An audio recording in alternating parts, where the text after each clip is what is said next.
Rumpelstiltskin. By the side of a wood, in a country a long way off, ran a fine stream of water, and upon the stream there stood a mill. The miller's house was close by, and the miller, you must know, had a very beautiful daughter. She was, moreover, very shrewd and clever, and the miller was so proud of her that he one day told the king of the land, who used to come and hunt in the wood, that his daughter could spin gold out of straw. Now this king was very fond of money, and when he heard the miller's boast, his greediness was raised, and he sent for the girl to be brought before him. Then he led her to a chamber in his palace where there was a great heap of straw, and gave her a spinning wheel, and said, "All this must be spun into gold before morning, as you love your life." It was in vain that the poor maiden said that it was only a silly boast of her father, for that she could do no such thing as spin straw into gold.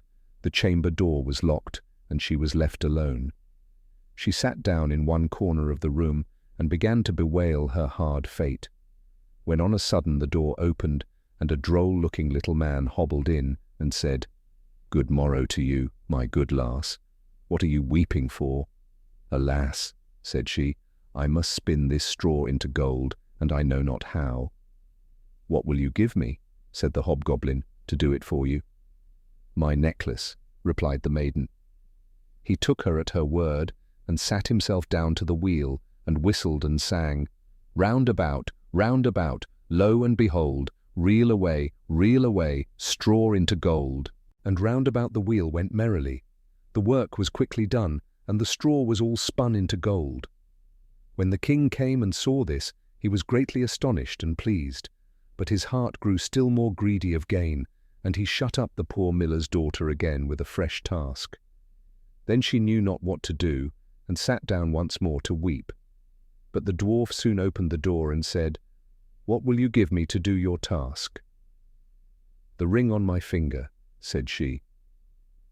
So her little friend took the ring and began to work at the wheel again, and whistled and sang, round about, lo and behold, reel away, straw into gold, till long before morning all was done again.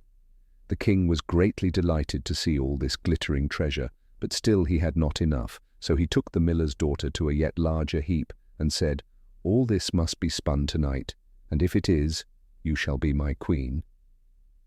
As soon as she was alone, that dwarf came in and said, "What will you give me to spin gold for you this third time?"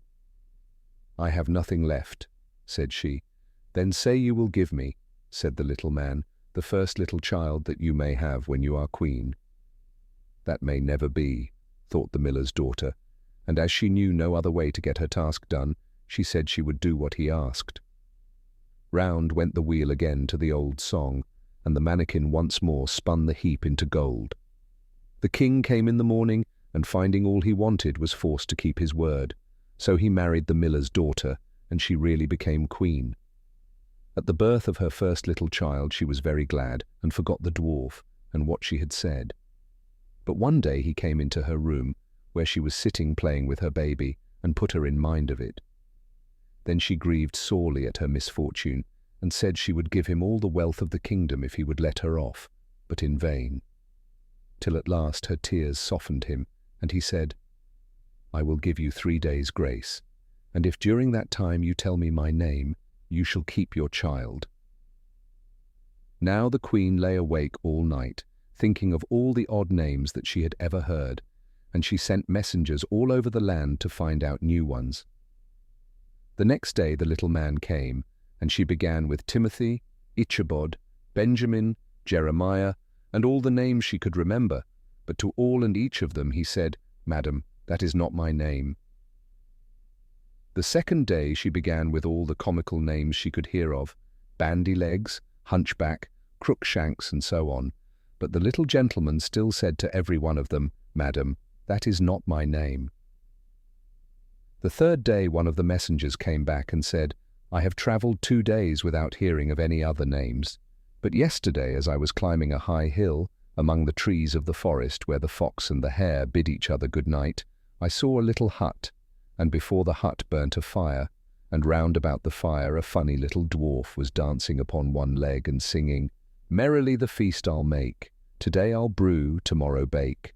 Merrily I'll dance and sing, for next day will a stranger bring. Little does my lady dream Rumpelstiltskin is my name. When the queen heard this, she jumped for joy, and as soon as her little friend came, she sat down upon her throne and called all her court round to enjoy the fun, and the nurse stood by her side with the baby in her arms, as if it was quite ready to be given up. Then the little man began to chuckle at the thought of having the poor child to take home with him to his hut in the woods, and he cried out, "Now, lady, what is my name?" "Is it John?" asked she. "No, madam." "Is it Tom?" "No, madam." "Is it Jemmy?" "It is not." "Can your name be Rumpelstiltskin?" said the lady slyly. "Some witch told you that. Some witch told you that," cried the little man, and dashed his right foot in a rage so deep into the floor that he was forced to lay hold of it with both hands to pull it out. Then he made the best of his way off, while the nurse laughed and the baby crowed, and all the court jeered at him for having had so much trouble for nothing, and said, "We wish you a very good morning and a merry feast, Mr. Rumpelstiltskin."